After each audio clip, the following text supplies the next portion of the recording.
সুপ্রিয় শিক্ষার্থী বন্ধুরা, আসসালামু আলাইকুম। এই ক্লাসে আমরা দেখব পেন্সিল টুল কি করে ব্যবহার করতে হয়। ক্লাস 12তে আমরা চলে এসেছি। পেন্সিল টুলের ব্যবহারটি আমরা আজকে দেখে নিচ্ছি। তো এটি একটি সূক্ষ্ম কাজ। আমাদের অনেক সময় অনেক শেপ বা অনেক ডিজাইনের অংশ পারফেক্ট থাকে না, বা কিছু কিছু জায়গায় ল্যাকিংস থেকে যায়, যেগুলো একটু মিলিয়ে নেওয়া বা অ্যাডজাস্ট করে নেওয়া একটু কঠিন হয়ে পড়ে। তো সেই ক্ষেত্রে পেন্সিল টুল দিয়ে আমরা কিছুটা কাভার করে ফেলতে পারি।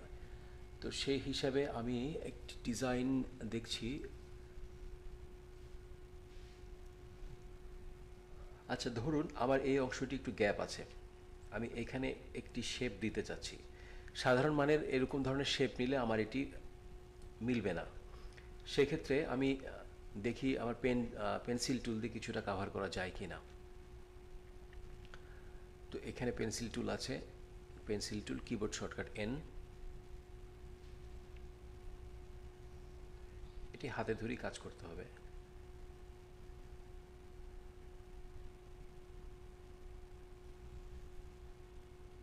সাধারণত এটা 100% হয় না। আপনি এখান থেকে ফিল করে দিবেন, স্ট্রোকটি অফ করে দিবেন। আমি এটিকে পেছনে নিয়ে যাচ্ছি, কন্ট্রোল শিফট থার্ড ব্র্যাকেট দিয়ে। এটিকে আমি কালার হয়তো এডি করে দিলাম, আর আমি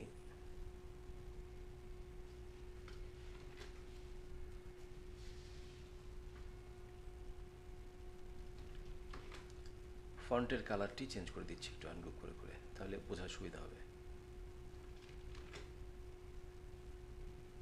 হ্যাঁ, ফন্টের কালারটি আমি আপাতত এটি দিলাম যাতে আপনারা বুঝতে পারেন।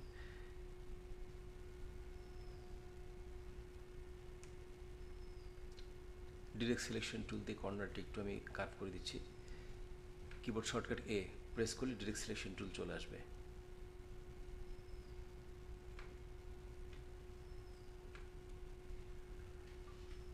আচ্ছা, এইভাবে আমরা পেন্সিল টুল দিয়ে কিছুটা কাভার করতে পারি। এখন এটি দিয়ে আমরা অ্যাজ ইউজুয়াল যেটুকু করার, যেমন অফসেট পাথ করে সেটা দিয়ে ক্লিপিং মাস্ক করে ফেলতে পারি। এভাবে পেন্সিল টুলের কাজ করা যায়। আরও কিছু কাজ করা যায়, এখানে একটু দেখি। খুব ছোট কাজ, শুধু এটাকে বলা হয় ফিলার টুল অনেকটা, যেটি দিয়ে আমি ফিল করে দিতে পারি বেশ কিছু জায়গা। এখানে কিছু কাজ না, এখানে কিছু করবার নেই। পেন্সিল টুলের কাজ খুবই ছোট। যেমন আমি যদি মনে করি যে এই জায়গা একটু কাভার করা দরকার, প্রয়োজন আছে, খালি হয়ে গেছে, তখন আমি পেন্সিল টুলটি নিয়ে হয়তো এরকম করে একটু ফিল আপ করে দিলাম। সাধারণত এখানে ফিল এবং স্ট্রোক থাকবে না, আপনি করে নেবেন যদি ফিল চান। আবার আমি এই জায়গাটা একটু কাভার করে দিলাম। এটি খুব স্মুথ হতে হবে।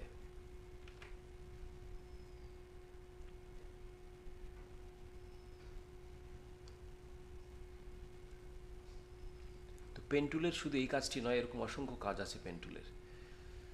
আচ্ছা, স্মুথের বিষয় যেহেতু হলো, তাহলে এখানে একটি টুলস রিলেটেড আছে যেটিকে স্মুথ টুল বলা হয়। যদিও এটি পরবর্তী ক্লাস, তাও এই সংখ্যা আমি কিছু দেখিয়ে দিচ্ছি, কারণ প্রত্যেকটি সাজানো হয়েছে সেভাবেই, একটির সাথে আরেকটি রিলেটেড, এবং স্টেপ বাই স্টেপ কাজ যেভাবে আসে, স্টেপ বাই স্টেপ টুলের প্রয়োজনীয়তা হিসাব করে ক্লাসগুলো সাজানো হয়েছে। তো পেন্সিল টুলের কাজগুলো অ্যাপ্লাই করবার পরে সেই পেন্সিল টুলের এফেক্ট বা শেপটিকে স্মুথ করবার একটি বিষয় চলে আসে, সেই জন্য স্মুথ টুলের প্রয়োজন। তো এই ফাঁকে আমি স্মুথ টুলের কাজটি একটু দেখিয়ে দিচ্ছি। পেন্সিল টুলের নিচে আছে স্মুথ টুল, এটি নিয়ে আপনি সিলেক্ট থাকা অবস্থায় কর্নারগুলোতে ক্লিক করবেন, স্মুথ হয়ে যাবে তার প্রয়োজন মতো, এবং যত করতে থাকবেন আপনার যতক্ষণ ভালো না লাগছে। এটি হলো স্মুথ টুল।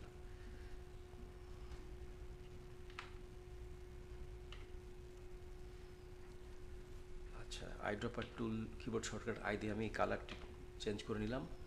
নিশ্চয়ই এখন আপনারা জানেন, কারণ এর আগেও বলা হয়েছে বহুবার বিষয়টি। আচ্ছা, এটি উপরে তুলে নিচ্ছি একটু। এখন এটিকে স্মুথ টুল।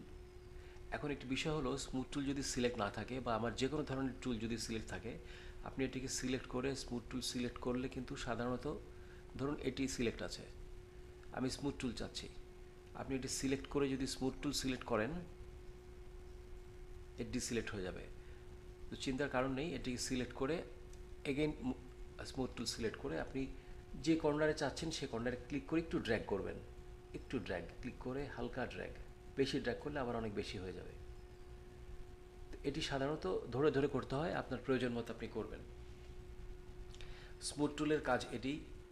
আর পেন্সিল টুলের কাজ আরও অনেক আছে, আমি আমার প্রয়োজন মতো বা টি শার্ট আমার যেটুকু লাগে আমি সেটুকু করে নিলাম।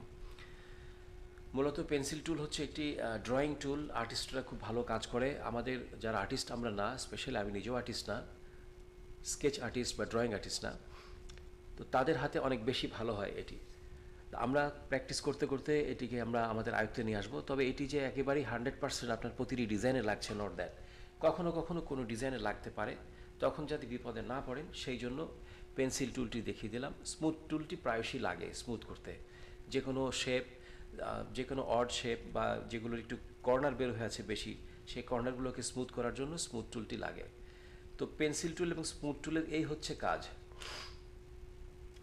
Smooth tool is helpful for t-shirt design. Yes, of course it's helpful. আচ্ছা, আশা করি স্মুথ টুলটি আলাদাভাবে দেখাতে হবে না, কারণ স্মুথ টুলের কাজ এটুকুই, আমরা যে কোনো শেপকে স্মুথ করে নিতে পারি।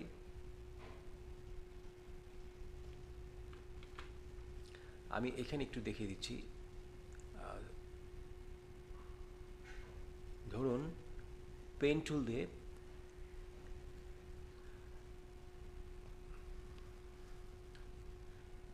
পেন টুলে আমি একটি অড শেপ বা এরকম ধরনের একটি শেপ পেয়েছি, বা আমি এরকম ধরনের একটি শেপ নিয়ে কাজ করব। এখন এই কর্নারগুলো স্মুথ করতে হবে, কিছু কিছু অংশ স্মুথ। আপনি চাইলে এটি যদি এখন মনে করেন যে আমি ডিরেক্ট সিলেকশন টুল দিয়েও কাজ করতে পারি, সেটি এক ধরনের কাজ হবে,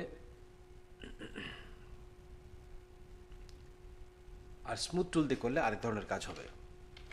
তা আমরা দেখে নিচ্ছি স্মুথ টুলের কাজ। আর একটু এই কর্নারগুলো একটু ক্লিক করুন, দেখুন এটি কিন্তু ডিরেক্ট সিলেকশন টুল দিয়ে হবে না। যদি এটি আমার ডিজাইনের কোনো পার্ট হয়ে থাকে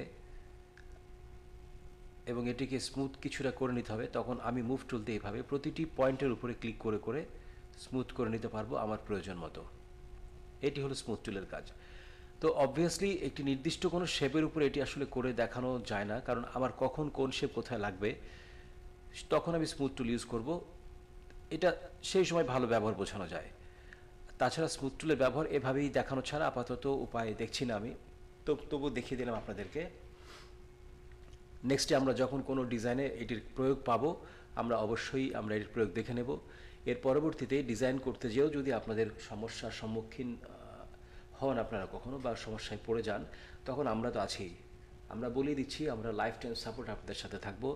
যে কোনো টুলের ব্যবহার যদি সমস্যা দেখা দেয় ইনস্ট্যান্টলি আপনি আমাদেরকে জানাবেন, আমরা সেই মোতাবেক পদক্ষেপ নিয়ে নেব এই পাঠশালা থেকে ইনশাল্লাহ।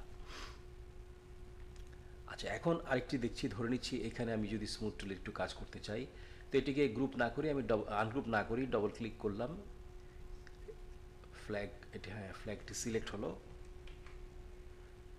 আমি এখন স্মুথ টুল নিচ্ছি, নিয়ে দেখি এটি একটু স্মুথ হচ্ছে। আপনারা আশা করছি এখন বুঝেছেন, চাচ্ছি এই কর্নারটি একটু স্মুথ করতে, এই কর্নারটা একটু স্মুথ করতে। এটি ফাইন ফিনিশিং কাজ আর কি, আপনার ডিজাইন হয়ে যাওয়ার পরে বা শেপ নেওয়ার পরে আপনি যেটা চান সেটা আর কি। বাইরে ক্লিক করে ডবল ক্লিক করে নিয়ে আসলাম, এই আর কি। স্মুথ টুলে সাধারণত এরকম ব্যবহার হয়ে থাকে।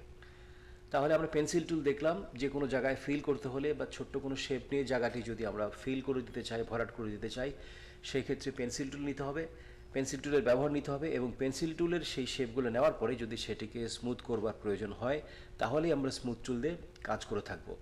তো এই হচ্ছে স্মুথ টুল এবং পেন টুলের ব্যবহার।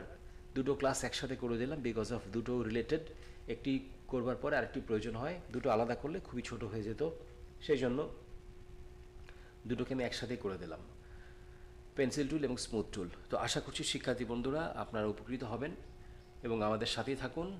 আমরা চলে যাব পরবর্তী ক্লাসে এবং একটি সুন্দর ক্লাস দেখব আমরা গ্রাঞ্জ কী করে অ্যাপ্লাই করতে হয়। সকলকে অসংখ্য ধন্যবাদ সাথে থাকবার জন্য। দেখা হচ্ছে পরবর্তী ক্লাসে। আসসালামু আলাইকুম।